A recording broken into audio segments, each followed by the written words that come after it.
Salut à toi, bienvenue dans cette nouvelle vidéo. Aujourd'hui, on va voir les principes de base du cadran d'Hoffmann. Le cadran d'Hoffmann, c'est un outil qui a été conçu aux Pays-Bas dans les années 90 par Daniel Hoffmann pour découvrir quelles sont nos qualités fondamentales et quels sont leurs opposés et les pièges dans lesquels il ne faut pas tomber. Donc, le cadran d'Hoffmann se compose de 4 fenêtres. La première, les qualités.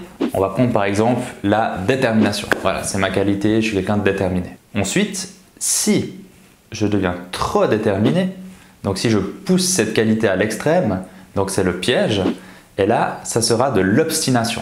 Ensuite va venir la troisième fenêtre, donc le challenge. Donc ça veut dire qu'est-ce que, si je suis obstiné, je vais devoir mettre en place, qu'est-ce que je vais devoir faire attention, qu'est-ce que je vais essayer d'être. Donc ça s'appelle l'opposé positif du piège, et là ça sera de la souplesse. Voilà, si je suis trop obstiné, je vais devoir essayer d'être un peu plus souple. Ensuite, si la souplesse, je le pousse à l'excès, donc on arrivera dans la dernière et quatrième fenêtre du cadran d'Hoffmann, et ça sera l'allergie, donc c'est l'indécision.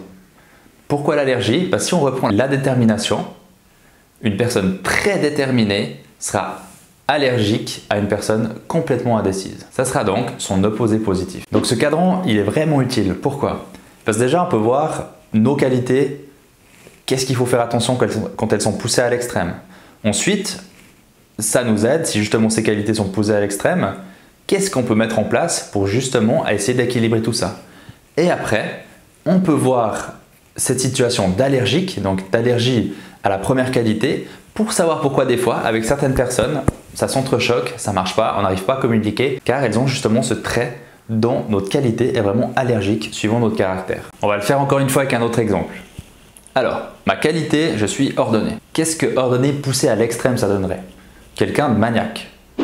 Donc si cette qualité est trop forte chez moi, je pourrais devenir maniaque. Ensuite, si je suis maniaque, qu'est-ce que je dois faire pour essayer de rééquilibrer tout ça? Il me faut de la tolérance. Il faut que je devienne un peu plus tolérant. Mais qu'est-ce que la tolérance serait poussée à l'extrême? Ça serait du laxiste. Donc c'est pour ça que si tout d'un coup je suis quelqu'un de très ordonné, je me retrouve avec quelqu'un de laxiste dans la même pièce, c'est possible que ça fasse des étincelles. Allez, une petite dernière pour la route, après je vous invite vraiment à faire ça chez vous, vous verrez que c'est super intéressant et ça va peut-être aussi vous donner des réponses de pourquoi vous ne vous entendez pas avec certaines personnes. Donc le courage, quelqu'un est courageux. Qu'est-ce que c'est le courage poussé à l'extrême? C'est être téméraire. Ensuite, si je suis trop téméraire, il faudra que j'ajoute un peu de prudence. Par contre, la prudence poussée à l'extrême, ça devient de la peur. Et donc, de nouveau, quelqu'un de très courageux aura de la peine à s'entendre avec quelqu'un qui a tout le temps peur. Ok?